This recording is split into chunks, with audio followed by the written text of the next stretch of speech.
जिसके नाजुक हाथ पर ड्रिप लगी हुई थी।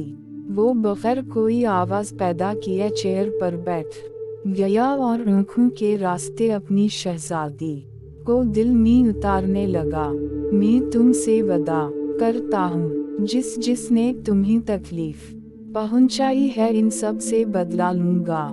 इसकी आवाज सरगोशी से ज्यादा नहीं थी। तुम मेरे लिए किया हो इसका अंदाजा मुझे खुद भी नहीं है, लेकिन इतना जरूर कह सकता हूँ, तुम्हारे बगैर हैदर शाह कुछ भी नहीं। तुम अगर जिंदा हो तो हैदर शाह की जिंदगी खुशनुमा है।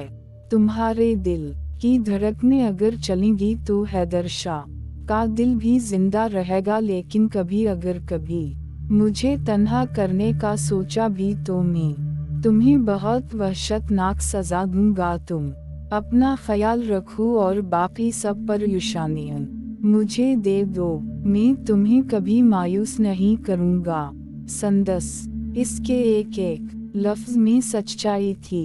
जब वो बोल रहा था गोया आसमान में मौजूद चांद इस शहजादे की सच्चाई और खूबसूरत बातों पर मुस्कुराया, और फिर इससे पहले अपने दिल के हाथों मजबूर होकर वो इसके चेहरे को छूता उमर की काल ने इसे होश की दुनिया में कदम रखने पर मजबूर किया।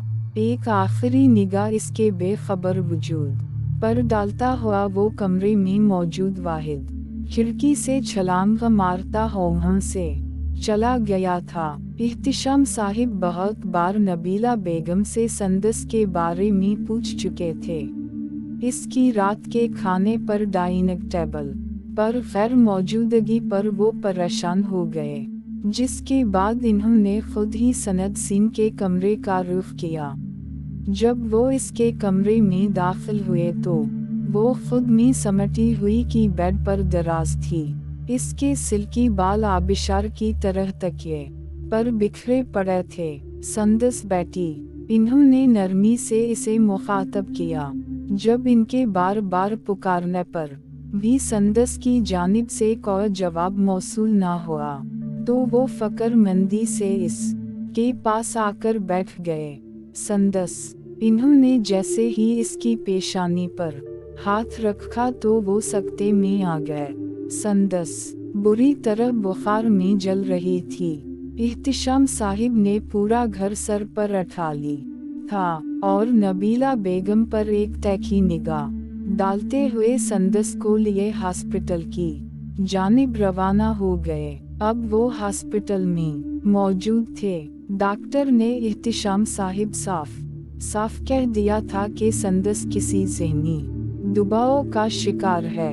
ये खबर सुनने के बाद इहतिशाम साहिब मजीद परेशान हो गए और फिर संदस के पास जाकर बैठ गए। वो अब भी गुनूदगी में थी। इहतिशाम साहिब ने इसका नाजुक मुलायम हाथ थामा हुआ था। उमर ये लो की चैन मेरी गाड़ी पार्किंग से निकाल कर ले आओ, सपाट चेहरे के साथ कहता हुआ वो खुद हॉस्पिटल से बाहर निकल आया।